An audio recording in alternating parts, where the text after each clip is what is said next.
From the News Channel 5 Network, this is Morning Line with Nick Barris.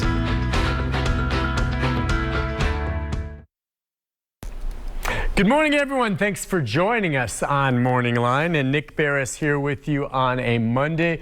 How are you and how did you make it through this weekend? Boy, you know, just nonstop rain, and it looks like, according to Leland, it's going to continue for the next couple of days, at least bringing some cooler temperatures. But when you kind of sit there and say enough of this rain, and I'm kind of with you on this, just think about some of the states in this country right now that are just dealing in drought.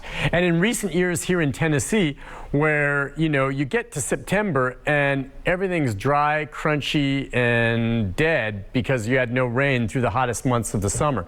Not the case this year. Everything's green and beautiful, and I'll tell you what, it's going to be nice when it clears up again, but it's raining again a bit, depending on where you are this morning. So sit back, join in the conversation, listen in if you'd like on today's show. And September, as I mentioned, that is our month, and that is Hispanic Heritage Month. So we thought we would do a program on this. If you live here in Middle Tennessee, certainly you, I'm sure, have friends who happen to be Hispanic. You've, you know, worked with folks. You have neighbors that are like that. And the population of that group continues to grow here in Tennessee, and the value that along with everyone else they bring to the community here. We want to get into that this morning. We're going to talk about what we're celebrating for Hispanic Heritage Month. Take your phone calls if you'd like to join. In a moment, we're just getting up and running on the line. Sometimes it's slower on the Zoom feed as we set it up. But Yuri Cunza is going to join us. He's president and CEO of the Nashville Area Hispanic Chamber of Commerce. We'll be taking calls for him and talk to him about what he sees economically, especially here in the community. Fabian Bedne is going to join us as well. Former council member. He's been associated with Mayor Cooper's office, of course, with community development. And now in his position as someone who's been a keen observer of this community and the growth of various segments of the population here. We'll get his take on how he sees things happening. And I'd like to hear from you too.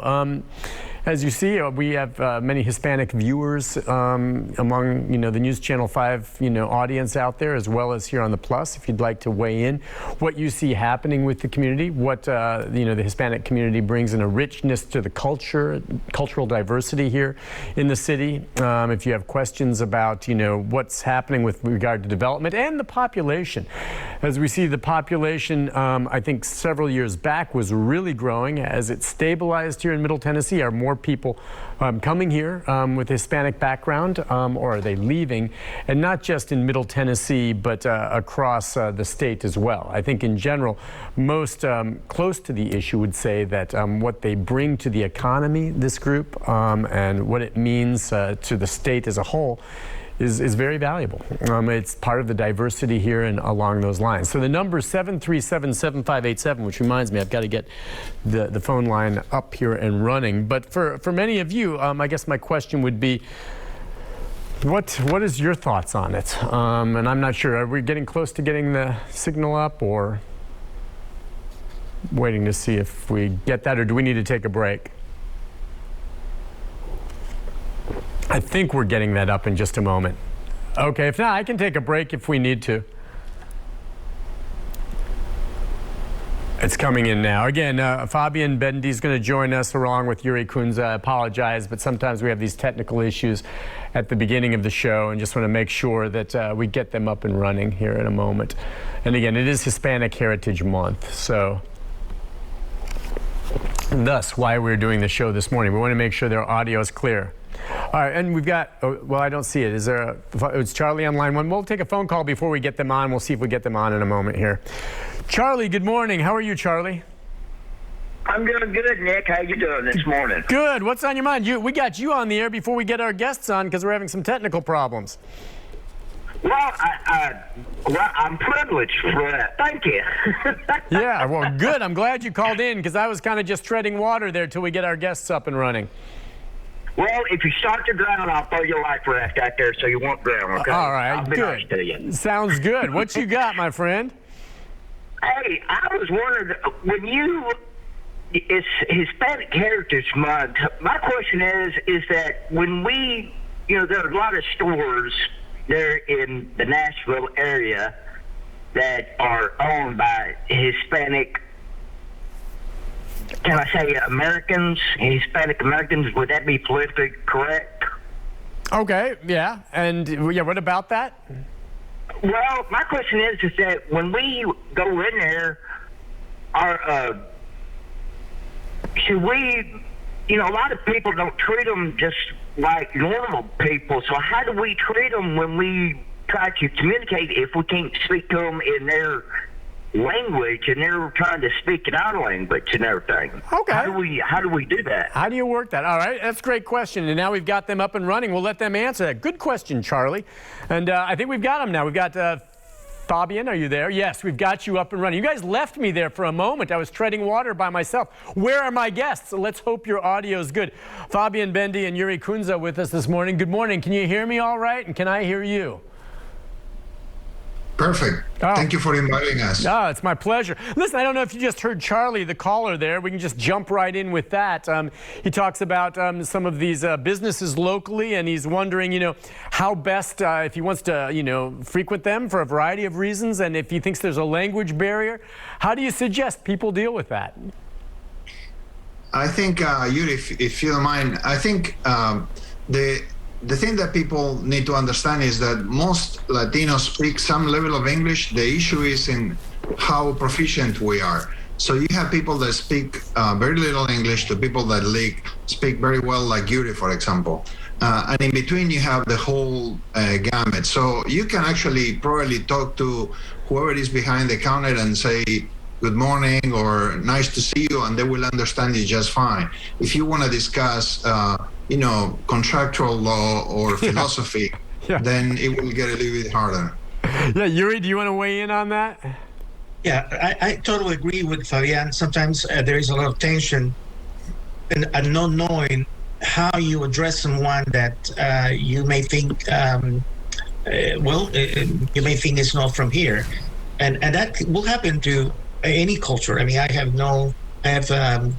understanding that that's the thing, that it's a natural reaction. But if you see someone out and about, I think that person is ready to engage from the position that you already, that person already took that step to be out and be perhaps either at workplace or visiting. So I will encourage you to just,